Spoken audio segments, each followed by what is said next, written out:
This is the great legend, and I am coming at you live with a review video.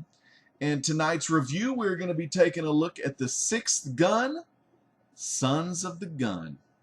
Coming at you live with some six gun love. This here is Six Gun, Sons of the Gun, trade paperback, and I've read this. It's a great story. I encourage all of you out there at home to definitely check this out. This is a book that came out after the Sixth Gun had already kind of got going, but this tells the story about the original son. It's kind of a cool title just all around, but the Sons of the Gun. It talks about four gentlemen that were in control of four of the six guns that are these mystical guns, and I'll tell you about those in a minute. But these are four guys that are in control of these very powerful guns, and it just kind of shows some of their life after their mentor General Hume, he dies, or he's killed rather, and it shows them they all go their separate ways because they feel kind of lost without him.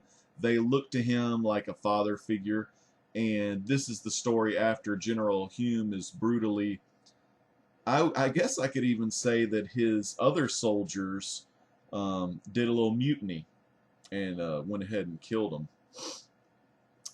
Great story. For one, I'm a huge Six Gun fan, just the normal series without the Sons of a Gun. This is just a mini series. This went 5 issues, and it's kind of its own story.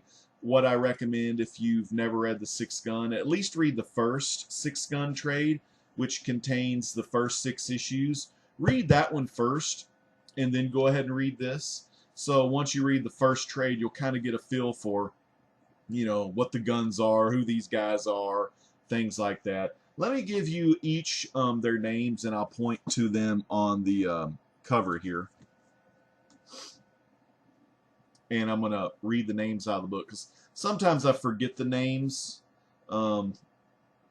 because mainly the cool thing about the Six Gun and what I've found out is the art really does it for me. Of course, Cullen Bunn on the writing is excellent, as always, but Brian Hurt on the artwork for this book is pretty amazing. And I'll show you some artwork here in a minute. But first we have Bloodthirsty Bill Sumter. That's the guy right there. And he is in control of the first gun. And this gun strikes with the force of a cannon shell. So pretty much these guns, they don't need to be reloaded. You just pull the trigger and it's just going to let it out there. The bullets are going to fly. And with the power of the first gun of the 6, when you shoot that gun and when that bullet hits, it hits like a big explosive cannon shell. Just blows stuff to smithereens. The second gun, Will Arsene, it's A-R-C-E-N-E. I just say arson, but it's A-R-C-E-N-E. And, you know, Will Arsene, I say it because his second gun spreads the fire of perdition. So when he shoots it, it engulfs the person he shot in flames. And that's him right here, the bald guy with all those ribs showing. And I'll tell you a little bit about him in a minute. The third guy, Filthy Ben Kinney, possesses the third gun, which spreads a flesh-rotting disease. So this guy, and he also has this hood on, and even his hands, his hands are really rotted down. His face, they've never showed the face like beyond, you know, being covered up like he's wearing a hood there. But the flesh-rotting disease even affects him because he's the one wielding the gun. Silas Bitteridge Hedgepeth holds the fourth gun, and it's the ability to call forth the spirits of the men and women he has killed. So that's old Hedgepeth right there. Is that Silas? Yeah, Silas Hedgepeth Bitteridge. That's him. He kind of looks like a Undertaker type character, and he has some pretty crazy convictions. Right there, you look real close. He's holding a copy of the Holy Bible. And I'll go ahead and tell you, the fifth gun is held by Missy Hume, which is General Oleander Bedford Hume. The general, it's his wife. And when she shoots someone with the gun, she retains her young looks or her good looks. So when she shoots and kills somebody, it reverses her aging process. Kind of like a fountain of youth, but you got to kill people. And then, of course, the big bad boy himself, General Oleander Bedford Hume, a sadistic Confederate general who called the Six into our world. And his gun is the sixth gun, hence the title, the sixth gun. And with this gun, he is able to see the future and see bits of the future. And in the normal series, the sixth gun, I'm done with issue 35. The sixth gun's the most powerful gun out of the whole group. And the things that the girl Becky Moncrief does, who's now, you know, spoilers, but she has the sixth gun in the comics. Very awesome, to say the least. It's just freaking awesome. So this is by Colin Bunn and Brian Hurt. Excellent book, The Sixth Gun, Sons of the Gun. Let me show you some of the artwork in here so you can kind of know what I'm talking about here. Let me get you something just kind of random. Found a good pick here. Oh my god, that's freaky. Let's show you this. So here's some of the artwork. Sorry for the glare. This is some swamp action with some just freaks in the swamp. And you got the guy that shoots the fire gun. I think that's Will. Is that Will Arson? Arsene? Yeah, Arson. I'm going to say Arson because Arson's fire. And sorry, you know, I have not reviewed a trade in a while. But you know what? When the Great Legend reviews, it don't matter. I'm not trying to be like some genius reviewer or just some like not genius reviewer. I'm just telling you why I like the book. So, you know, you can thumbs up if you think the review is good. Thumbs down if you think it sucked. And I'll try to start practicing more on these reviews. But I want you to look real quick at Bloodthirsty Bill. See around his arm here. He's got that metal kind of build up there. And so parts of his body is metal. This guy over here, Dirty Man. Dirty Man with the hood. He has that flesh rotting stuff. So the longer he holds onto his flesh rotting gun, it kind of starts to change the owner of the gun. With Bill here, he starts getting his skin kind of starts changing to metal. So this actually is kind of cool because it could be like a bulletproof vest. Now this guy's story, Will Arson here, he is a guy, well, I'll start in a minute about him, but he's always hungry. That's why he's real thin here. And then we got old preacher dude right here. What's his name again? See, like I said, I'm not real good with the names of these guys, but I always just think of him like an Undertaker. Silas Hedgepeth, call the spirits. Okay, so let me tell you a little bit about that third gun and old Dirty Man here. He shoots the gun, and what happens? They get hit with a bullet, and then their skin just rots away, everything rots away, and then they just turn to bone. So it's pretty nasty looking in the book. This guy here, what he can do after he shoots people, he can shoot at the ground and bring that person's spirit back to life. And one of the funny things is in these books, and I did not find this out reading the normal series, but in this series I want to read, I'll tell you a little bit about his gun here in a minute, but let me kind of get started. So the book opens up, we find out that General Hume, we get a little past of him, we find out that he gets his other Confederate soldiers, he's a Confederate general, and these four guys, aka the Sons of the Gun, or you could even call them Four Horsemen, I guess, but Sons of a Gun, they ride with General Hume, and they look at him like a father figure, especially old Arson here, because he didn't have a good father figure. Or is he the jealous one and Bill's the favorite? Shit, I don't even know. But anyway, so all of them looked at the general as a father figure. And then what happens is the general, he gets taken away and killed, and pretty much the war's over anyway. So these four guys, they stay together a little bit, but then they kind of lose their direction because they don't have General Hume to lead them. So they kind of go about their own business. So these Sons of a Gun comes from a 5-issue miniseries And the first issue it shows how General Hume gets ambushed, and it kind of goes into Bill's storyline, and it just shows him, trying to kind of put the past behind him, just kind of try to live a normal life. But something happens, he can't, and he ends up shooting the mess out of some people, so he goes back to his old ways. But for a while there, the story with him was really good, because you got to look at him, just kind of like a normal person. So he didn't really use his gun at all. Oh, this guy here, God, what the hell is his name? Filthy Ben Kinney. Filthy. I'm just going to call his ass Filthy Ben. Filthy Ben Kinney. All right, so he goes to a town, and he wants to be left alone, because look at him. I mean, he's got a hood, a sheet on his face, so he doesn't like to be seen, but he falls in love with this girl in the town he's living at. Falls so much in love with this girl, he starts writing her love letters. He talks about his bad past, where he had to kill and stuff for the general and, the Confederates or whatnot, blah, blah, blah, blah. And it finds out that her father finds out that he wants to, hook up with her. He's sending these messages. And then his father and some other guys try to roughhouse him. Well, what happens is he has to end up killing them, so kind of the story there kind of ends in tragedy. So no rest for the weary there. We have old Will Arson here.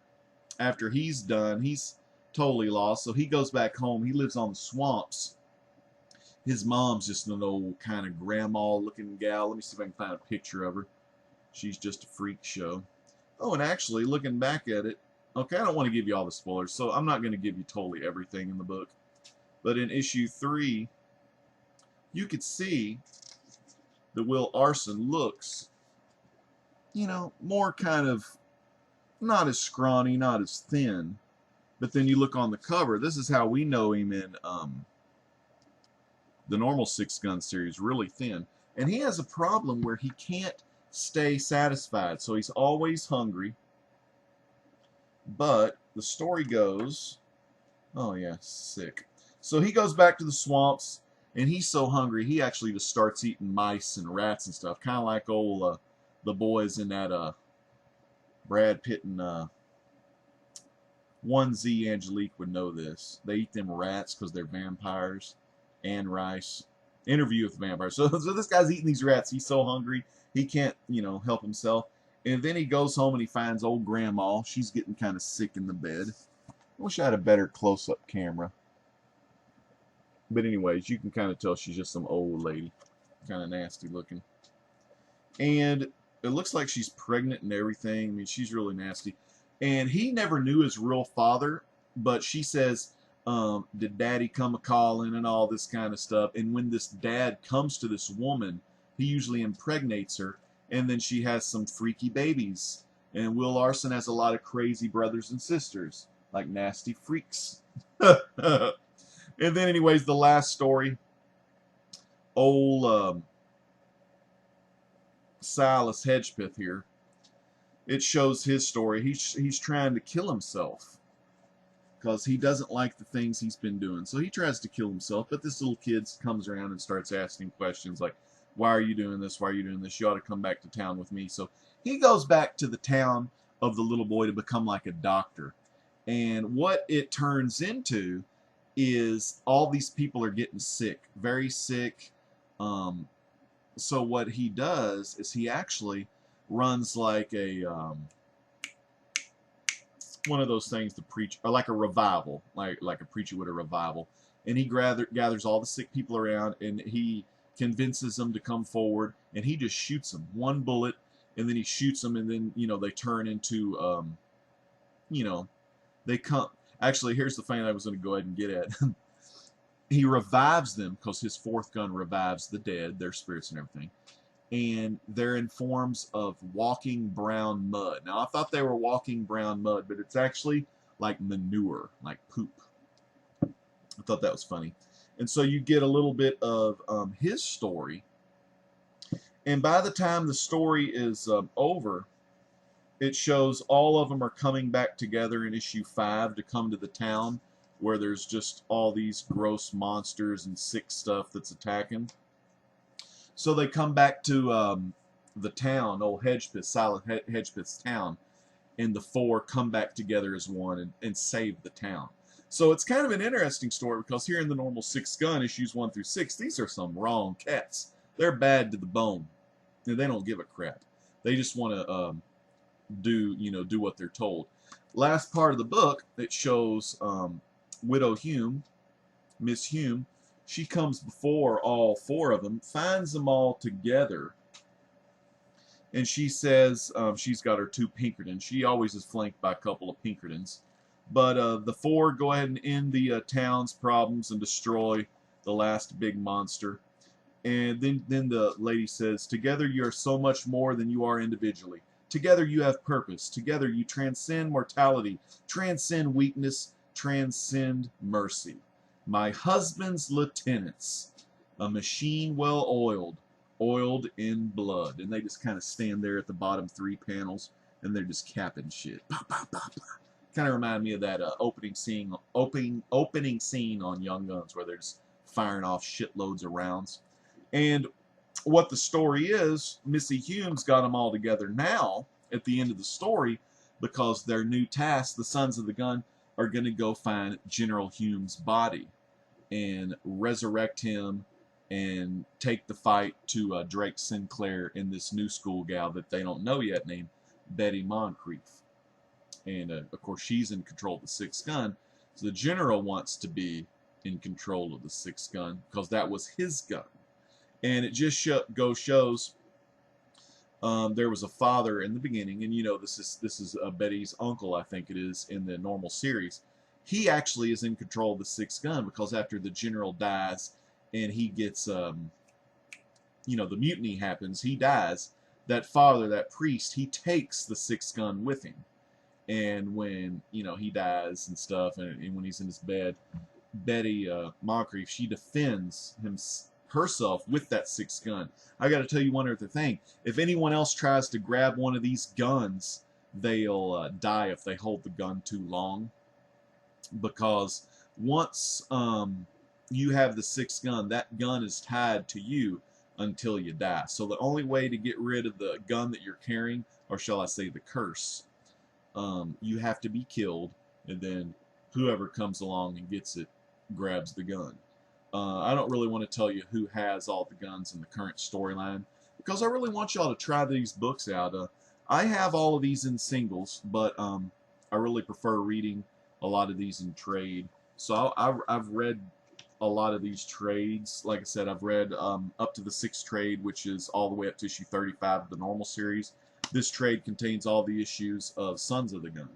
So definitely a great book to pick out. If you want to order this book or order the singles or even order the Six Gun trades or some of the Six Gun singles, check down below in the video description. I'll have links to where you can go and pick these up from my comic shop. So definitely they're worthy to pick up. If you don't want to pay money, go call your library, call your local library, see if they have graphic novels and trades and hardcovers in stock. And definitely, if they're checked out of it, because this is a really awesome story, put your name on hold for the item, so they'll call you when it comes in and you can pick it up and definitely read this. Like I said, go ahead and I would probably read the Six Gun Volume 1 trade first, or read the first 6 trades. But don't forget about this. This is a great kind of prequel story that kind of goes alongside the whole thing. It's just a freaking awesome book. So check out Colin Bunn, Brian Hurt, the Six Gun Sons of a Gun. If you enjoyed this review of Six Gun Sons of a Gun trade paperback, give me a thumbs up. If you thought it was kind of sucky or boring or kind of stupid, go ahead and give me thumbs down, and I'll try to change my reviews up a little bit. And please, if you're not a subscriber, please subscribe today. You'd be glad you did. Got a lot of great comic books and pop culture videos on my channel. Also some video games and occasionally a cooking video. But definitely subscribe, and please comment below on what you thought about the Six Gun Sons of a Gun review I just did. Or even if you've read the story, or you've read Six Gun, or you collect Six Gun. Let me know in the comments and tell me what you think about the series. This is the Great Legend. Thank you so much for watching. Saying peace out. God bless.